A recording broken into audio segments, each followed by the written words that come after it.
से जारिन शुक्ला। दोस्तों आज की क्लास में जीके के 55 इंपॉर्टेंट क्वेश्चन डिस्कस करेंगे विद एक्स्ट्रा फैक्ट। सभी लोग क्लास को ध्यान से देखिएगा। जो एक्स्ट्रा फैक्ट आपको बताए जाए उनको भी ध्यान से सुनिए, बिकॉज परीक्षा में उनसे भी क्वेश्चन पूछे जा सकते हैं। गुड मॉर्निंग सभी को।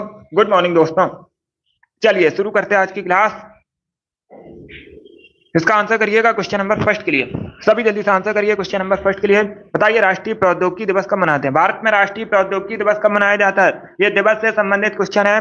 सभी ऑप्शंस को पढ़ लीजिएगा, उसके बाद ही आंसर करिए। जल्दबाजी में आंसर नहीं देना है आपको। सभी को गुड मॉर्निंग। ये वाली डेली सुबह 10 बजे सेशन होता है, सभी डेली सेशन को ज्वाइन कीजिएगा। इसका right answer option number C होगा 11 मई। क्या करेक्ट आंसर होगा? सी करेक्ट आंसर होगा। 11 मई को प्रतिवर्ष, अब तो याद रखिएगा, राष्ट्रीय प्रौद्योगिकी दिवस मनाया जाता है, तो option number C correct answer होगा। भारत में पूछा गया है, कहां पर पूछा गया है? भारत में पूछा गया है, तो option number C correct answer होगा। अब इसका आंसर करिएगा क्वेश्चन नंबर 2 के लिए। बताइए रिवॉल्वर का आविष्कार किसने किया था? किसने इन्वेंशन किया था रिवॉल्वर का? जिसने अभी लाइव सेशन को लाइक नहीं किया है, लाइक कीजिए, शेयर कीजिएगा। चैनल पर नए हैं, चैनल को सब्सक्राइब कीजिए, बेल आइकन को प्रेस कीजिए ताकि सभी नोटिफिकेशन आप तक पहुंच सके। तो सभी इसका आंसर करिएगा। इसका right answer option number D होगा, Samuel Colt. D correct answer होगा। सैमुअल कोल्ट ने रिवॉल्वर का आविष्कार किया था। क्वेश्चन नंबर 2 का option number D correct answer है। अब इसका आंसर करिएगा क्वेश्चन नंबर 3 के लिए। बताइए जवाहरलाल नेहरू विश्वविद्यालय कहां पर है? जेएनयू आपको बताना है कहां पर है। इसका राइट आंसर क्या होगा? आगरा, पुणे, नई दिल्ली या फिर देहरादून में?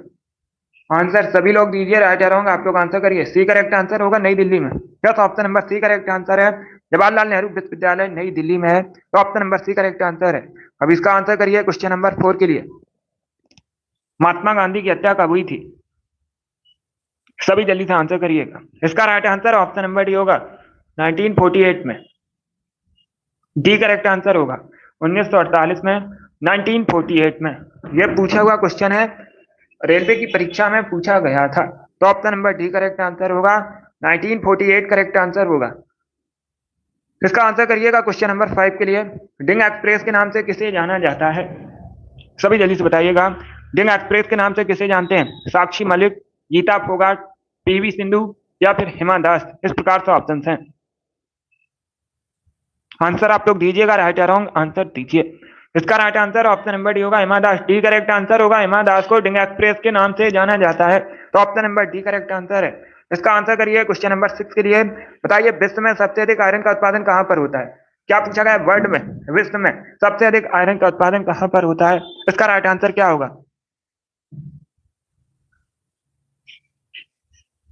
सभी जल्दी से आंसर करिए क्वेश्चन नंबर 6 के लिए। भारत, नेपाल, इंग्लैंड या फिर ऑस्ट्रेलिया? बहुत अच्छे। डी करेक्ट आंसर होगा ऑस्ट्रेलिया में। क्या करेक्ट आंसर होगा? Option number D correct answer है। विश्व में सबसे अधिक आयरन का उत्पादन होता है ऑस्ट्रेलिया, तो डी इसका राइट आंसर है। ऑस्ट्रेलिया की राजधानी कैनबरा है। याद रखिए, इंपॉर्टेंट है परीक्षा की दृष्टि से, और करेंसी भी पूछी जाती है ऑस्ट्रेलिया की, तो आप लोग याद रखिएगा ऑस्ट्रेलियन डॉलर ऑस्ट्रेलिया की करेंसी है। अब इसका आंसर करिए क्वेश्चन नंबर 7 के लिए। योग का वर्णन निम्न में से किस वेद में किया गया है? योग का वर्णन बताइएगा, निम्न में से किस वेद में किया गया है? सामवेद, अथर्ववेद, ऋग्वेद या फिर यजुर्वेद? इस प्रकार से ऑप्शन हैं, तो सभी इसका आंसर करिए क्वेश्चन नंबर 7 का। Right answer option number C होगा ऋग्वेद में। ऋग्वेद सबसे प्राचीन वेद है। पूछा जाएगा सबसे प्राचीन वेद कौन सा है? ऋग्वेद है। ऋग्वेद में गायत्री मंत्र का भी उल्लेख है। ऋग्वेद में गायत्री मंत्र का भी उल्लेख है, और योग का वर्णन भी ऋग्वेद में मिलता है, तो option number C correct answer होगा। अब इसका आंसर करिएगा क्वेश्चन नंबर 8 के लिए। पॉलिटी से संबंधित प्रश्न है। राज्यपाल और मंत्री परिषद के बीच कड़ी का काम कौन करता है? सभी जल्दी से बताइएगा। राज्यपाल और मंत्री परिषद के बीच कड़ी का काम कौन करता है? विधानसभा, विधान परिषद, मुख्यमंत्री या फिर राज्य? इसका right answer option number C होगा चीफ मिनिस्टर, मुख्यमंत्री। Yes, option number C correct answer है। राज्यपाल और मंत्री परिषद के बीच कड़ी का काम करता है मुख्यमंत्री, तो option number C correct answer होगा। अब इसका आंसर करिएगा क्वेश्चन नंबर 9 के लिए। चित्रांगदा पुस्तक के लेखक कौन है? सभी जल्दी से आंसर करिए। बताइए चित्रांगदा पुस्तक किसके द्वारा लिखी गई है? बहुत अच्छे। महादेवी वर्मा, अमृता प्रीतम, रविन्द्रनाथ टैगोर या फिर जयशंकर प्रसाद? इस प्रकार से ऑप्शन हैं। सी करेक्ट आंसर होगा रविन्द्रनाथ टैगोर करेक्ट आंसर होगा। रविन्द्रनाथ टैगोर ने चित्रांगदा पुस्तक लिखी है, तो option number C correct answer है। पहले भारतीय व्यक्ति हैं जिनको नोबेल प्राइज मिला है, रविन्द्रनाथ टैगोर। अब इसका आंसर करिएगा क्वेश्चन नंबर 10 के लिए। ये पॉलिटी से हिस्ट्री से संबंधित क्वेश्चन है। सभी लोग पहले क्वेश्चन को समझिएगा, उसके बाद ये आंसर करिए, जल्दबाजी में आंसर मत दीजिएगा। विजयनगर के किस शासक ने गज बेचेकर की उपाधि धारण की थी? सभी इसका आंसर करिएगा। तो ऑप्शन को पढ़ लीजिएगा, उसके बाद ये आंसर करिए, जल्दबाजी में आंसर नहीं देना है वो। बहुत अच्छे। क्या पूछा गया है?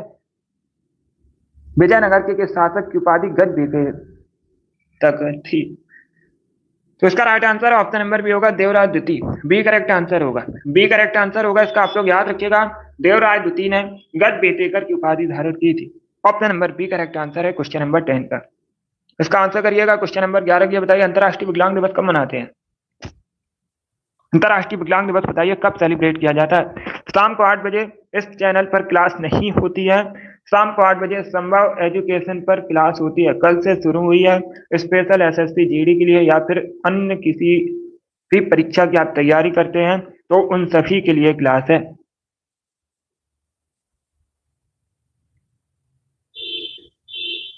कम्युनिटी में लिंक है, जाकर चैनल को सब्सक्राइब कर लीजिएगा। शाम को इस चैनल पर कुछ टेक्निकल इशू रहती है, इसीलिए। तो सभी इसका आंसर करिएगा क्वेश्चन नंबर 11 के लिए। एसएससी एमटीएस का जो फॉर्म है रिजेक्ट क्यों हुआ है? शिव कुमारी, आपको पहले ही स्टेटस चेक करना था। जब भी फॉर्म भर के आओ किसी भी परीक्षा का, तो उसके बाद 24 घंटे बाद स्टेटस चेक कर लीजिएगा।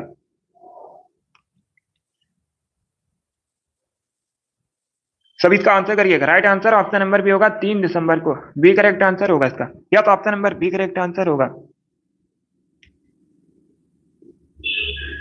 3 दिसंबर को अंतरराष्ट्रीय विकलांग दिवस मनाया जाता है। Option number B correct answer होगा। Yes Shivanshu, all the best, अच्छे से एग्जाम दीजिएगा। सिग्नेचर आपको साफ करने हैं, ब्लर नहीं करने हैं। जब भी फॉर्म भरने जाओ तो उसमें चेक कर लीजिएगा सिग्नेचर की जो इमेज है सही से अपलोड हुई है या नहीं। दूसरे परीक्षा की तैयारी कीजिएगा, आरपीएफ की तैयारी कीजिए, एनटीपीसी की जगह आई है उसमें भर दीजिएगा। इसका right answer option number B होगा। और एसएससी जीडी का जिसने फॉर्म नहीं भरा आप लोग भर दीजिएगा। इसका आंसर करिए क्वेश्चन नंबर 12 के लिए। सभी जल्दी से आंसर करिए क्वेश्चन नंबर 12 के लिए। जब भी आप लोग फॉर्म भरने जाओ तो सामने फॉर्म भरिएगा, उसमें एक एक डिटेल को चेक कीजिएगा। जब फाइनल सबमिट होता है तो पहले एक बार चेक कर लीजिएगा, उसके बाद ही खुद से चेक कीजिएगा, उसके बाद ही फाइनल सबमिट कीजिए। अब इसका आंसर करिए क्वेश्चन नंबर 12 के लिए। यस शिव कुमारी, मनुष्य में पाचन क्रिया कहां से प्रारंभ होती है? इसका राइट आंसर क्या होगा? इसका right answer option number C होगा, मुख से। या सी करेक्ट आंसर होगा। मनुष्य में जो पाचन क्रिया है मुख से प्रारंभ होती है। Option number C correct answer है क्वेश्चन नंबर 12 का। अब इसका आंसर करिएगा क्वेश्चन नंबर 13 के लिए। बताइए टी शब्द किस स्केल से संबंधित है? सभी जल्दी से आंसर करिएगा, टी शब्द किस स्केल से संबंधित है? इसका करेक्ट आंसर आपको बताना है। तो सी करेक्ट आंसर होगा गोल्फ से। जब option number B correct answer है, टी शब्द जो है गोल्फ से संबंधित है। Option number B correct answer होगा। अब इसका आंसर करिए क्वेश्चन नंबर 14 के लिए। सभी जल्दी से आंसर करिए क्वेश्चन नंबर 14 के लिए। बताइए कोई विधेयक धन विधेयक है या नहीं, इसका डिसीजन कौन करता है? कोई विधेयक धन विधेयक है या नहीं, निर्णय कौन लेता है, डिसीजन कौन करता है? वाइस प्रेसिडेंट, राज्यसभा अध्यक्ष, लोकसभा अध्यक्ष या फिर प्रेसिडेंट। इस प्रकार से ऑप्शन है। इसका right answer option number C होगा, स्पीकर। सी करेक्ट आंसर होगा। लोकसभा अध्यक्ष जो है ये डिसीजन लेता है कोई विधेयक धन विधेयक है या नहीं। अब देखिएगा धन विधेयक जो है केवल लोकसभा में पेश किया जाता है। पूछा जाता है किस सदन में पेश किया जाता है, तो आप लोग याद रखिएगा केवल लोकसभा में पेश किया जाता है। और धन विधेयक से संबंधित आर्टिकल भी पूछा जाता है। 110 अनुच्छेद जो है धन विधेयक से संबंधित है। चलिए आगे बढ़ते हैं। अब इसका आंसर करिएगा क्वेश्चन नंबर 15 के लिए। रेहंद किसकी सहायक नदी है? सभी जल्दी से आंसर करिएगा। बताइए रेहंद किसकी सहायक नदी है? सी करेक्ट आंसर होगा सोन। सोन की सहायक नदी है रेहंद। तो option number C correct answer है। सोन किसकी सहायक नदी है ये भी प्रश्न पूछा जाता है, तो आप लोग याद रखिएगा गंगा की सहायक नदी है सोन। सोन किसकी सहायक नदी है? गंगा की सहायक नदी है। चलिए आगे बढ़ते हैं। अब इसका आंसर करिएगा क्वेश्चन नंबर 16 के लिए। सभी जल्दी से आंसर करिए क्वेश्चन नंबर 16 के लिए। बताइए राइट आंसर क्या होगा। निम्न में से किस सागर में लवणता सबसे अधिक है। चार ऑप्शन दिए गए हैं, इसमें आपको बताना है किस सागर में सबसे अधिक लवणता पाई जाती है। कैस्पियन सागर, भूमध्य सागर, लाल सागर या फिर मृत सागर। तो सभी इसका आंसर करिए, ऑप्शंस को पढ़ लीजिएगा, उसके बाद ही आंसर करिएगा। जल्दबाजी में आंसर आपको नहीं देना है। वेरी गुड दोस्तों, इसका right answer option number D होगा, मृत सागर में। Yes, option number D correct answer है। मृत सागर में लवणता सबसे अधिक पाई जाती है, तो option number D correct answer होगा। अब इसका आंसर करिएगा क्वेश्चन नंबर 17 के लिए। दिल्ली के सिंहासन पर बैठने वाली पहली और अंतिम मुस्लिम महिला कौन थी, उनका नाम आपको बताना है। तो सभी इसका आंसर करिएगा क्वेश्चन नंबर 17 के लिए। इसका right answer option number C होगा, Razia Sultan. C correct answer होगा। दिल्ली की सिंहासन पर या फिर दिल्ली सल्तनत की पहली और अंतिम मुस्लिम महिला रजिया सुल्तान थी, तो option number C correct answer होगा। अब पूछा जाता है रजिया सुल्तान किसकी बेटी थी, तो आप लोग याद रखिएगा इल्तुतमिश की बेटी थी रजिया सुल्तान। अब इसका आंसर करिएगा क्वेश्चन नंबर 18 के लिए। बताना है लोकसभा अध्यक्ष अपना त्यागपत्र किसे देते हैं। सभी जल्दी से आंसर करिए, ऑप्शंस को पढ़ लीजिएगा, उसके बाद ही आंसर करिए। जल्दबाजी में आंसर आपको नहीं देना है। बहुत अच्छे, इसका राइट आंसर क्या होगा। लोकसभा अध्यक्ष अपना त्यागपत्र किसे देता है। प्रेसिडेंट को, प्राइम मिनिस्टर को, लोकसभा के उपाध्यक्ष को या फिर भारत के मुख्य न्यायाधीश को। तो सभी इसका आंसर करिए। इसका right answer option number C होगा, लोकसभा के उपाध्यक्ष को। या तो option number C correct answer, आप लोग याद रखिएगा, लोकसभा के उपाध्यक्ष को लोकसभा अध्यक्ष अपना त्यागपत्र देता है, तो सी करेक्ट आंसर होगा। वर्तमान में लोकसभा अध्यक्ष कौन है, ओम बिरला वर्तमान में लोकसभा अध्यक्ष है। अब इसका आंसर करिएगा क्वेश्चन नंबर 19 के लिए। बताइए मैक्सिको की खाड़ी अटलांटिक महासागर को किस स्टेट द्वारा जोड़ा जाता है, किस स्टेट से जुड़ते हैं। इसका राइट आंसर क्या होगा। तो सभी इसका आंसर करिए क्वेश्चन नंबर 19 के लिए। तो सभी इसका आंसर करिएगा।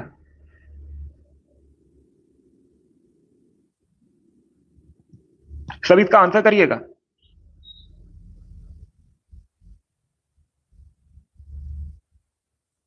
वेरी गुड,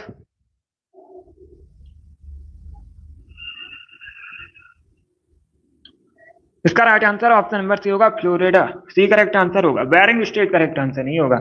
इसका right answer option number C होगा, फ्लोरिडा स्टेट मैक्सिको की खाड़ी अटलांटिक महासागर को आपस में जोड़ती है, तो option number C correct answer होगा। क्या करेक्ट आंसर होगा, सी करेक्ट आंसर होगा इसका। बहुत अच्छे, जो बेरिंग स्टेट है ये एशिया और उत्तरी अमेरिका महाद्वीप को जोड़ती है। बेरिंग स्टेट किसे जोड़ती है, एशिया और उत्तरी अमेरिका महाद्वीप को। इसमें क्या पूछा गया, मैक्सिको की खाड़ी और अटलांटिक महासागर को किसके द्वारा जोड़ा जाता है या कौन सी जल संधि जोड़ती है, तो आप लोग याद रखिएगा Florida. Option number C correct answer होगा इसका। अब इसका आंसर करिए क्वेश्चन नंबर 20 के लिए।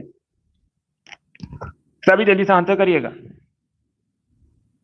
क्वेश्चन नंबर 20 के लिए आंसर करिएगा। गेहूं का सबसे अधिक उत्पादन भारत में कहां पर होता है, किस राज्य में होता है। तो ऑप्शन को पढ़िएगा, उसके बाद ही आंसर करिएगा। भारत में सबसे अधिक गेहूं का उत्पादन कहां पर होता है, इसका राइट आंसर क्या होगा। इसका राइट आंसर होगा ऑप्शन नंबर सी, उत्तर प्रदेश में। यह सी करेक्ट आंसर होगा, उत्तर प्रदेश में भारत में सबसे अधिक गेहूं का उत्पादन होता है। क्वेश्चन नंबर 20 का option number C correct answer होगा।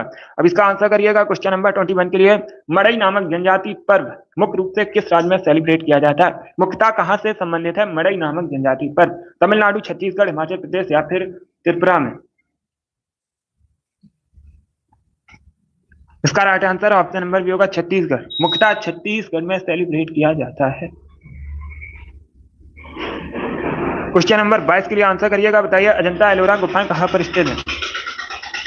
अजंता एलोरा गुफाएं आपको बताना है कहां पर स्थित है, मध्य प्रदेश, केरला, महाराष्ट्र या फिर राजस्थान में।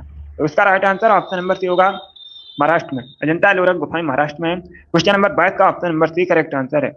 अब इसका आंसर करिएगा क्वेश्चन नंबर 23 के लिए। गुर्दे की कार्यात्मक इकाई आपको बतानी है, ये बायोलॉजी का क्वेश्चन है। सभी जल्दी से आंसर करिए क्वेश्चन नंबर 23 के लिए। बताइए गुर्दे की कार्यात्मक इकाई क्या है। इसका right answer option number B होगा, नेफ्रॉन। नेफ्रॉन जो है ये गुर्दे की कार्यात्मक इकाई है, तो option number B correct answer होगा। क्वेश्चन नंबर 24 के लिए आंसर करिएगा। शेरशाह सूरी का मकबरा बताइए कहां पर स्थित है। सभी जल्दी से आंसर करिए। क्या पूछा गया है? शेरशाह सूरी का मकबरा कहाँ पर है? Right answer option number B होगा बिहार के सासाराम में।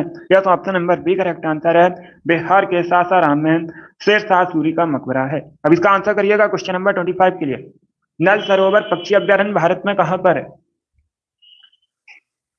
क्वेश्चन नंबर 25 के लिए आंसर करिए। क्या पूछा गया? नल सरोवर पक्षी अभ्यारण्य कहाँ पर है भारत में? Right answer option number C होगा गुजरात में। अब इसका आंसर करिएगा क्वेश्चन नंबर 26 के लिए। धनवंतरी पुरस्कार किस क्षेत्र में प्रदान किया जाता है? क्या पूछा गया? जो धनवंतरी पुरस्कार है ये किस क्षेत्र में प्रदान किया जाता है? राइट आंसर होगा ऑप्शन नंबर ए, चिकित्सा क्षेत्र में। चिकित्सा क्षेत्र में प्रदान किया जाता है धनवंतरी पुरस्कार। 27 के लिए आंसर करिएगा। फील्ड हॉकी की एक टीम में खिलाड़ियों की संख्या कितनी होती है? यह दिल्ली पुलिस की परीक्षा में पूछा हुआ क्वेश्चन है। सभी जल्दी से आंसर करिए। बताइए फील्ड हॉकी की एक टीम में खिलाड़ियों की संख्या कितनी होती है? Right answer option number C होगा 11। यस, सी करेक्ट आंसर होगा। फील्ड हॉकी की एक टीम में खिलाड़ियों की संख्या 11 होती है। क्रिकेट की एक टीम में खिलाड़ियों की संख्या 11 होती है। फुटबॉल की एक टीम में खिलाड़ियों की संख्या 11 होती है। इतना आप लोग याद रखिएगा। अब इसका आंसर करिए क्वेश्चन नंबर 28 के लिए। कहाँ पर दिन और रात एक समान होते हैं? आपको बताना है कहां पर दिन और रात समान होते हैं। भूमध्य रेखा पर। या सी करेक्ट आंसर होगा, भूमध्य रेखा पर दिन और रात समान होते हैं। सी का राइट आंसर होगा। 29 के लिए आंसर करिएगा। भारतीय संविधान के कौन से अनुच्छेद नागरिकता से संबंधित है? भारतीय संविधान के कौन से अनुच्छेद नागरिकता से संबंधित है? अगर पूछा जाए कौन सा भाग, पार्ट भी पूछ सकते हैं, कौन सा भाग भारतीय संविधान का नागरिकता से संबंधित है, तब आप लोग याद रखिएगा भाग 2 पार्ट 2 नागरिकता से संबंधित है। यहाँ पर क्या पूछे गए? आर्टिकल पूछे गए, अनुच्छेद पूछे गए हैं। अनुच्छेद 5 से 11 तक नागरिकता से संबंधित है। 30 के लिए आंसर करिएगा। हाथियों की संख्या सबसे अधिक भारत में कहां पर है? भारत में सबसे अधिक हाथियों की संख्या बताइएगा कहां पर है? गोवा, मध्य प्रदेश, कर्नाटक या फिर तमिलनाडु में? इसका right answer option number C होगा कर्नाटक में। भारत में सबसे अधिक हाथियों की संख्या कर्नाटक में। सी का राइट आंसर है। अब इसका आंसर करिएगा क्वेश्चन नंबर 31 के लिए। बताइए जब भारतीय संविधान बना था उस समय अनुसूचियां कितनी थी? अनुसूचियां पूछी गई हैं जब बना था भारतीय संविधान, तो इसका राइट आंसर ऑप्शन नंबर ए होगा 8। वर्तमान में कितनी है भारतीय संविधान में अनुसूचियां? 2 प्रकार से क्वेश्चन पूछे जाते हैं। एक तो यही क्वेश्चन पूछा जाता है जब भारतीय संविधान बना था उस समय अनुसूचियां कितनी थी, तो आप लोग याद रखिएगा 8 अनुसूचियां थी। वर्तमान में पूछ सकते हैं भारतीय संविधान में कितनी अनुसूचियां हैं? 12 अनुसूचियां हैं। अब इसका आंसर करिएगा क्वेश्चन नंबर 32 के लिए। राधा मोहन कप किस खेल से संबंधित है?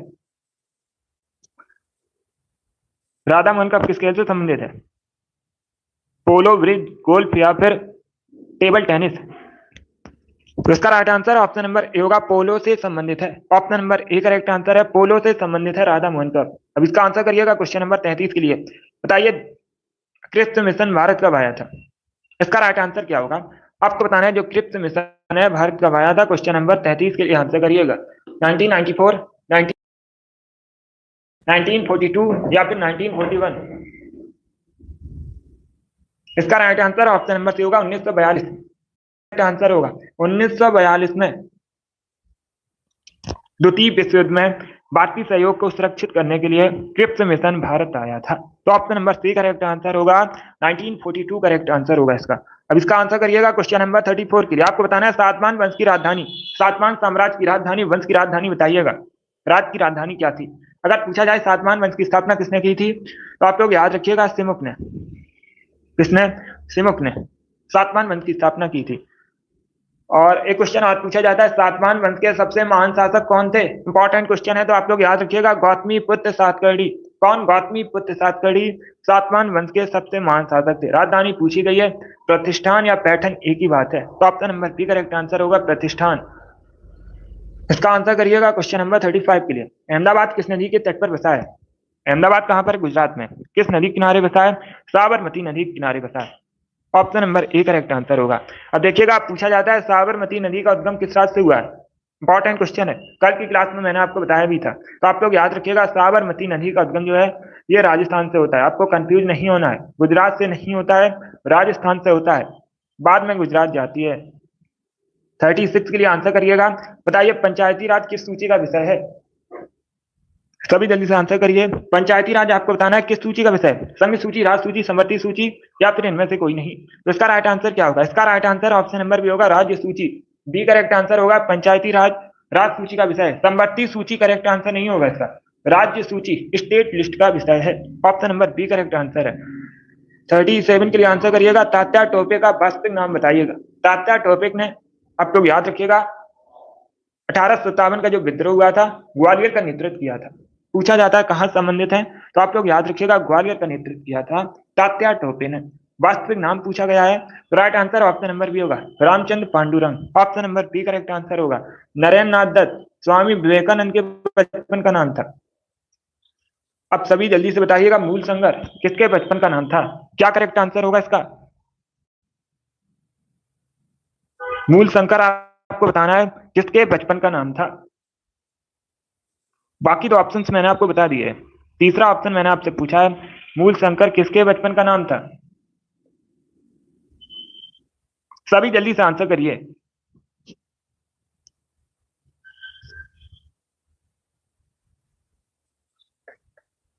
सभी जल्दी से आंसर करिएगा। मूल शंकर किसके बचपन का नाम था?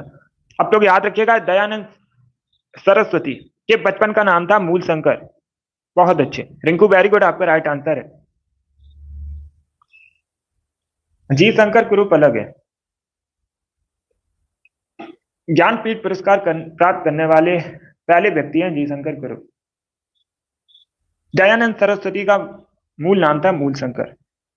एंजल वेरी गुड, अभिषेक, राम कुमारी बहुत अच्छे, सपना वेरी गुड, आप सभी ने करेक्ट आंसर दिए हैं। अब इसका आंसर करिएगा क्वेश्चन नंबर 38 के लिए। बुक्सा टाइगर रिजर्व बताइए कहां पर स्थित है? भारत में कहां पर है बुक्सा टाइगर रिजर्व? तो right answer option number D होगा, वेस्ट बंगाल में, पश्चिम बंगाल में। कहां पर? वेस्ट बंगाल में बुक्सा टाइगर रिजर्व है। इसका आंसर करिएगा क्वेश्चन नंबर 39 के लिए। आपको बताना है रिएक्टर स्केल का प्रयोग क्या मापने में किया जाता है, किसके मापने में किया जाता है? सभी जल्दी से आंसर करिएगा।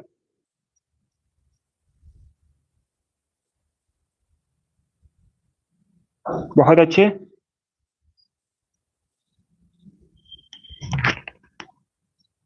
रिंकू आपका भी राइट आंसर है। इसका राइट आंसर क्या होगा? इसका right answer option number C होगा, भूकंप की तीव्रता। भूकंप की तीव्रता मापने के लिए प्रयोग में लाया जाता है रिएक्टर स्केल। तो option number C correct answer होगा। इसका आंसर करिए क्वेश्चन नंबर 40 के लिए। आपको बताना है भारत में किस राज्य की ऑफिशियल लैंग्वेज अंग्रेजी है? इसका राइट आंसर क्या होगा? राइट आंसर होगा option number B, Nagaland. Yes, B correct answer होगा, नागालैंड की ऑफिशियल लैंग्वेज अंग्रेजी है। तो option number B correct answer होगा इसका। एकमात्र भारतीय राज्य है जिसकी ऑफिशियल लैंग्वेज अंग्रेजी है। कौन? नागालैंड। 41 के लिए आंसर करिएगा, लोहे का शुद्धतम रूप बताइए क्या होता है? सभी जल्दी से आंसर करिए, लोहे का शुद्धतम रूप आपको बताना है। तो इसका right answer option number B होगा, पिटवा लोहा। क्या होता है? पिटवा लोहा, लोहे का शुद्धतम रूप। इसका आंसर करिए क्वेश्चन नंबर 42 के लिए। ऑप्टिकल फाइबर किस सिद्धांत पर कार्य करता है? ऑप्टिकल फाइबर किस सिद्धांत पर कार्य करता है? प्रकाश के विवर्तन पर, प्रकाश के अपवर्तन पर, पूर्व आंतरिक परावर्तन पर, या फिर इनमें से कोई नहीं? तो इसका right answer option number C होगा, पूर्ण आंतरिक परावर्तन पर। Yes, option number C correct answer होगा, ऑप्टिकल फाइबर पूर्ण आंतरिक परावर्तन पर कार्य करता है। इसका आंसर करिए क्वेश्चन नंबर 43 के लिए। भारत का प्राचीनतम विशाल उद्योग इसमें बताइए कौन सा है? इसमें से आपको बताना है भारत का प्राचीनतम विशाल उद्योग कौन सा है? ए करेक्ट आंसर होगा, सूती वस्त्र उद्योग। Yes, option number A correct answer है, सूती वस्त्र उद्योग भारत का प्राचीनतम विशाल उद्योग है। तो option number A correct answer होगा, जूट करेक्ट आंसर नहीं होगा, ए करेक्ट आंसर होगा, सूती वस्त्र उद्योग। सीमा गुड, आपका भी राइट आंसर है। अभी इसका आंसर करिए सभी क्वेश्चन नंबर 44 के लिए। गोगली शब्द किस खेल से संबंधित है? सी नहीं होगा, ए करेक्ट आंसर होगा। इसका आंसर करिएगा क्वेश्चन नंबर 44 के लिए। इसका right answer option number B होगा, क्रिकेट। बी करेक्ट आंसर होगा, गुगली शब्द जो है क्रिकेट से संबंधित है। इसके साथ ही आप लोग याद रखिएगा, एग्रीकल्चर शॉर्ट पूछा जाता है किससे संबंधित शब्द है? तो आप लोग याद रखिएगा क्रिकेट से। 45 के लिए आंसर करिएगा, यूनिसेफ दिवस कब मनाते हैं? इसका राइट आंसर क्या होगा दोस्तों? क्वेश्चन नंबर 45 पे आपको बताना है यूनिसेफ दिवस कब सेलिब्रेट किया जाता है। बहुत अच्छे,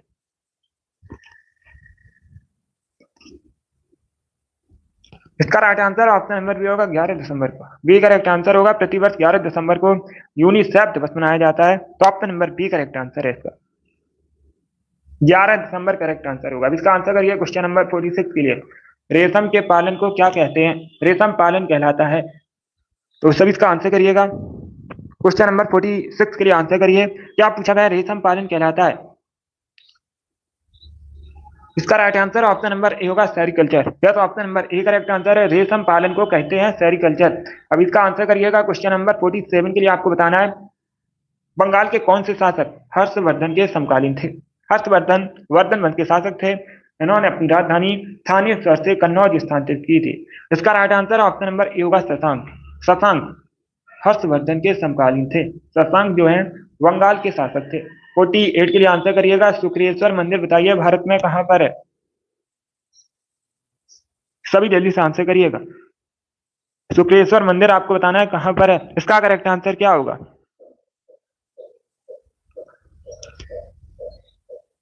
इसका right answer option number B होगा असम। या तो option number A correct answer है। आप लोग याद रखिएगा, शुक्रेश्वर मंदिर असम में है। अब इसका आंसर करिए। क्वेश्चन नंबर 49 के लिए, भारत में किसे आयरन मैन के नाम से जाना जाता है? आयरन मैन किसे कहते हैं भारत में? सरदार वल्लभ भाई पटेल करेक्ट आंसर होगा, और इनको भारतीय बिस्मार्क के रूप में भी जाना जाता है। भारत के पहले गृह मंत्री हैं। अब इसका आंसर करिएगा। क्वेश्चन नंबर 50 के लिए, क्षेत्रफल की दृष्टि से विश्व का चौथा सबसे बड़ा महाद्वीप कौन सा है? अगर पूछा जाए पहले स्थान पर कौन सा है, तो आप लोग याद रखिएगा एशिया। अपना देश भारत एशिया महाद्वीप के अंतर्गत आता है। इसका right answer option number B होगा दक्षिणी अमेरिका महाद्वीप। बी करेक्ट आंसर होगा। दक्षिणी अमेरिका महाद्वीप क्षेत्रफल की दृष्टि से विश्व का चौथा सबसे बड़ा महाद्वीप। अभी इसका आंसर करिए। क्वेश्चन नंबर 51 के लिए, बताइए निम्न में से कंप्यूटर का प्रथम वायरस कौन सा है? Option number A none of these. चलिए सभी जल्दी से आंसर करिए। डी करेक्ट आंसर होगा क्रीपर। कंप्यूटर का पहला वायरस है, नाम याद रखिएगा क्रीपर। इस प्रकार से भी पूछ सकते हैं क्वेश्चन, क्रीपर क्या है, तो आप लोग याद रखिएगा प्रथम कंप्यूटर वायरस। 52 के लिए आंसर करिएगा। गौतम बुद्ध ने अपना पहला उपदेश कहां पर दिया था? गौतम बुद्ध ने अपना पहला उपदेश कहां पर दिया था? राइट आंसर ऑप्शन नंबर ए होगा सारनाथ में। सारनाथ में गौतम बुद्ध ने अपना पहला उपदेश दिया था, जिसे धम्म चक्र प्रवर्तन के नाम से जाना जाता है। पूछा जाएगा क्वेश्चन, गौतम बुद्ध ने अपना जो पहला धर्म उपदेश दिया था किस नाम से जाना जाता है? तो आप लोग याद रखिएगा धम्म चक्र प्रवर्तन के नाम से जानते हैं, सारनाथ में दिया था। इसका आंसर करिए। क्वेश्चन नंबर 53 के लिए, इंडिया फॉर इंडियंस पुस्तक किसके द्वारा लिखी गई है? इंडिया फॉर इंडियंस पुस्तक किसने लिखी है? तो सभी इसका आंसर करिएगा। ऑप्शन को पढ़ लीजिए, उसके बाद ही आंसर करिए। ए करेक्ट आंसर होगा सीआर दास। सीआर दास ने इंडिया फॉर इंडियंस पुस्तक लिखी है। देश बंधु के नाम से भी इनको जानते हैं। मोतीलाल नेहरू और सीआर दास ने मिलकर किस पार्टी की स्थापना की थी? सभी जल्दी से बताइएगा। मोतीलाल नेहरू और सीआर दास ने मिलकर किस पार्टी की स्थापना की थी? 1923 में स्थापना की थी। अभी आपको नाम बताना है। बहुत अच्छे। मैंने आपसे पूछा है मोतीलाल नेहरू और सीआर दास ने मिलकर किस पार्टी की स्थापना की थी? 1923 में। सभी जल्दी से आंसर करिएगा।